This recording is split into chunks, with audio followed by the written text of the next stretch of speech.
All this weekend, we are taking a look back at a case in review. The charges against Bryan Kohberger in the murder of the 4 Idaho college students. Taking a listen to some of the most compelling conversations and discussions that we've had thus far. Let's listen to another one. This is an examination of the hidden human condition. This is the Hidden Killers Podcast. The Hidden Killers Podcast. With Tony Brueski. Robin Dreeke is with us. Retired FBI special agent and chief of the Counterintelligence Behavioral Analysis Program. Robin, I want to ask you about some of the little nuggets that we've been hearing about with Kohberger over the last handful of days, some information coming out about a resume and a cover letter and the way in which it was written, the braggadociousness of it, which we all do to a certain extent in resumes and such, but really not accurate. There's flat out lies in some of this resume here. Everything from this is what makes it a little weird, is it involves cutting things. And anytime we're talking about Bryan Kohberger and cutting things, we're not usually thinking about fish, but that's what he talks about in the resume. Being an experienced public speaker, being a meat wrapper, and also a boxer as well, which I believe that's the part that is legit. That I believe is how he lost a lot of weight. Now that we know this, does any of this coincide or have anything to do or could be used or will be used in the prosecution of him being the alleged killer of the 4 college students in Idaho? First, wow, I didn't see the resume and I was digging and I apologize for that. Sure. But yeah. Getting to the statement you just made, it just fits his pattern of, again, as I always got to say, I'm not a licensed clinician, so I can't assess psychopathy, but one thing psychopaths have is this intense need of grandiosity and this flamboyance about them and look at me and look how awesome I am. So it completely fits the pattern of doing that he wants to be the best at whatever he puts down. And again, that's why he always looks like a shocked student that handed in his term paper of look, I killed 4 people and he got caught.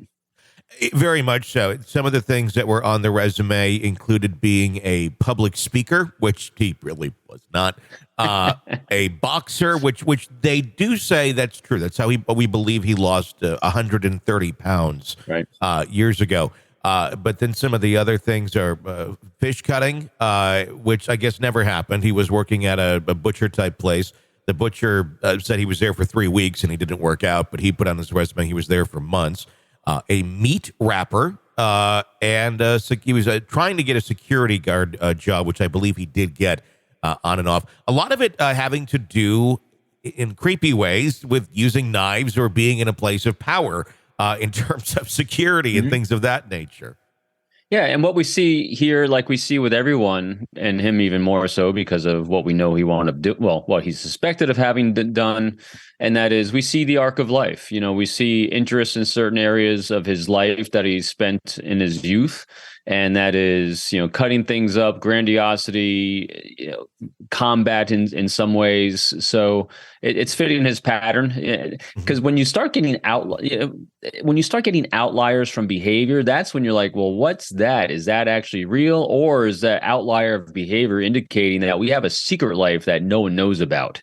And so for him, I think he has actually believe it or not, is pretty transparent with throughout his entire life with the issues he was dealing with, from the times of his earlier text messaging or postings he was doing online of not feeling anything and all these things he can put down on a resume. Now, granted, we're all putting things on resumes from time to time that we want to inflate ourselves to get the job. But you're right. The things he selected, put on that resume become very congruent with the patterns of behavior we start seeing in his life later on.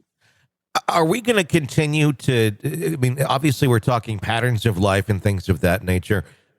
Just as this gets deeper and deeper and we learn more and more, some of it just seems kind of creepily, I don't know. You can look at it and go, well, that's creepily, it fits him in terms of, what he was into or what he liked to do. And then you match it to a crime. Are we just going to keep seeing more and more of these things, do you think, in terms of connecting other things in life that had nothing to do truly with the murders, but very much behaviorally do fit the pattern for who he is. Yes, and at the same time, we're designed to do that. As human beings, we seek patterns where patterns may or may not exist because we're trying to make sense of the world around us at all times. And so right now, everyone dealing with Kohberger, with everything they look at, we all have a confirmation bias. We're looking for things to be connected to the end result that we suspect he did. And so we're going to only see those things. Now, so imagine yourself, again, let's do a thought experiment on this. Yeah. Remove the fact that this individual that has been described as OCD, sometimes violent at times, arrogant at times, but a really astute guy. If you take away the fact that he was caught and suspected of committing these murders, would any of these other things stand out? And maybe in some not. ways, yes. In some ways, no, Right, probably. right. But yeah, I mean, really not that much. You know, if he was anyone else studying criminology like he was. See what I mean? So yes, they fit a pattern of what we eventually suspect he did. But at the same time, though, we all need to make sure that we are very aware of our confirmation biases, that we're looking for these things to kind of fit. As I remember when the first evidence sheets and the return for what they seized in his parents' home, they said, "Oh, there was knives there." Mm-hmm. Yep. Without a doubt, there's knives. A house will have knives in it. Yep. Yeah. So these things, yes, they do fit a pattern to what we eventually suspected he has done, but are they outliers of people in society? Yeah, sometimes. Sure.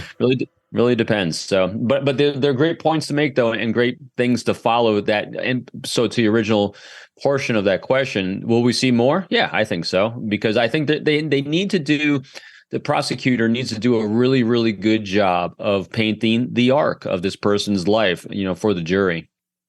This is an examination of the hidden human condition. This is the Hidden Killers Podcast. The Hidden Killers Podcast. With Tony Brueski. Robin Dreeke, as always, thank you so much for providing your insight onto the program.